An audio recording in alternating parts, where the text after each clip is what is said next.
You go in that coop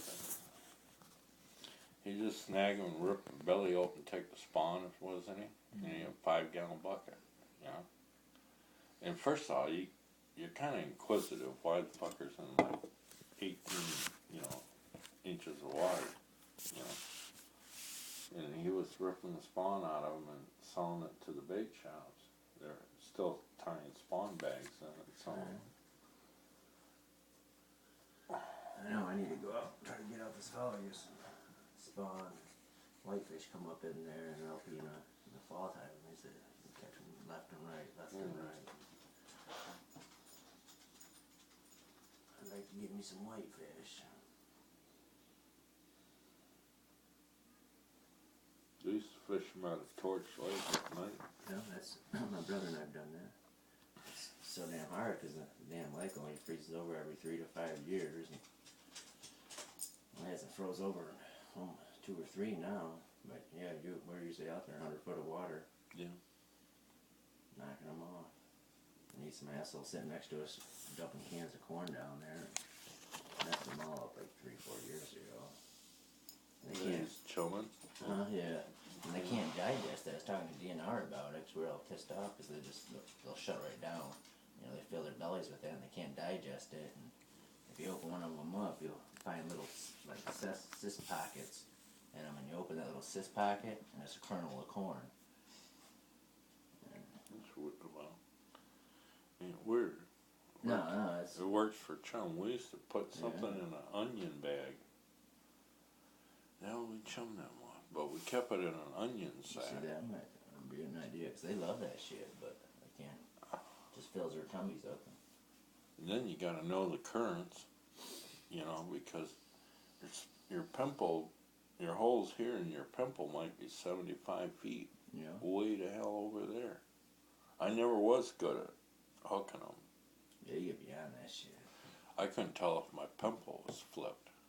The guy next to me, he'd just jerk it one time, and he'd pull it in, flip it, triple hook off his line, drop it back. I'd be sitting there chugging all day, and my goddamn Swedish pimple would be all tangled up in my line and wouldn't be working, See, we've been using, we had real good luck with just little tiny teardrops, just like you perch fish with, and with a little bit of spawn, with this, what do they call that, the saline or whatever on it, and just a couple eggs, and drop it down there, and man, as soon as it moves, You know what a smelt reel is in a coop? For fishing? You ever fish smelt in the wintertime?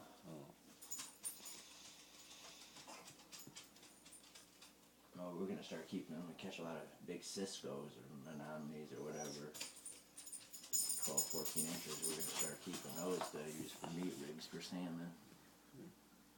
Start freezing them. Get those big kings off the bay. That's fun. We'd make we called a buzz rig. It's just out of 2 coat hangers, that stiff wire.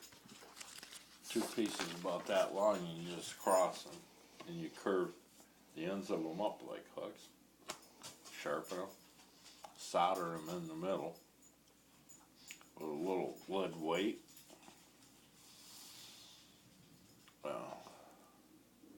We used to melt lead in probably a beer cap or something, just to hold the intersection of those wires together, so you got 4 of them with hooks. And that lays right on the bottom. A little triple hook to hold spawn right at the lead weight, And then you have a tight line going up, and a whitefish would come in and bump your line, and have a loop in your line above the ice with a rubber band so you could stretch just a little bit. And then you jerk the whole goddamn line up, and that clothes hanger would come out of the bottom and snag them, because you're in 900 foot of water. They're hard to land anyway because you rip their mouth apart getting them up. Yeah. Well, anyway, whitefish come in like this, and be nibbling on that spawn, and you'd snag them, with that coat hanger, jerking it up. And you could land them a lot, but you had to have a knife ready in case someone knocked on your door, on the coop. you'd cut your line, you know. Yeah, that'd be something. I used to love going out late at night. Catching all fucking- Yeah, we'd have a 12-volt battery with a light shining down the water. Probably, you know, it ain't going down the bottom, but it attracts bait fish or something. Yeah. Yeah, we had to hook up. My brother, we rigged it all up with a nice light. We had his fish finder. We just had a little separate spot for this, and you can see shit coming in and out. Radio going. We didn't have no fish finders. We had radio, portable radios, so. We use it a lot for walleye and see those big fuckers coming in. That motor Dave had on his boat, you could, Program your GPS program.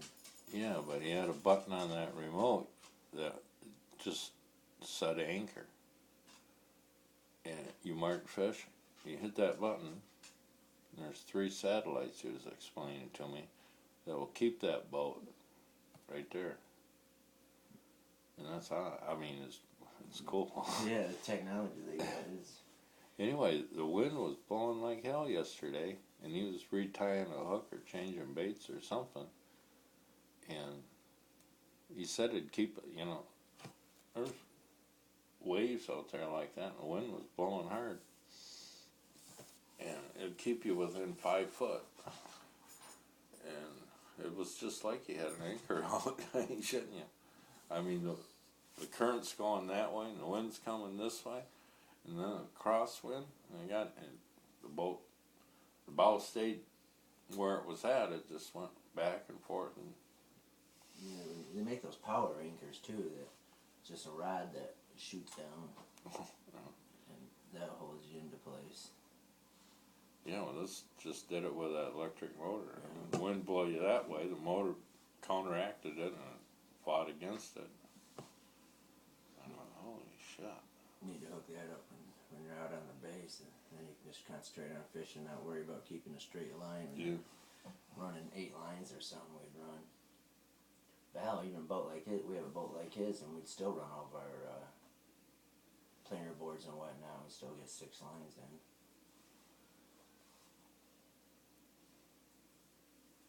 It was planer.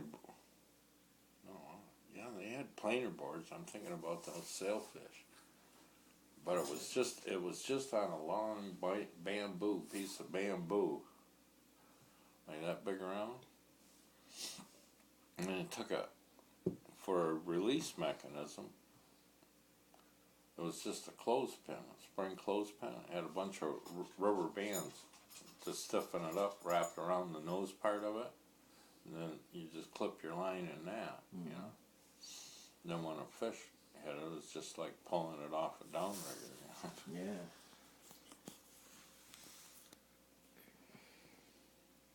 But it was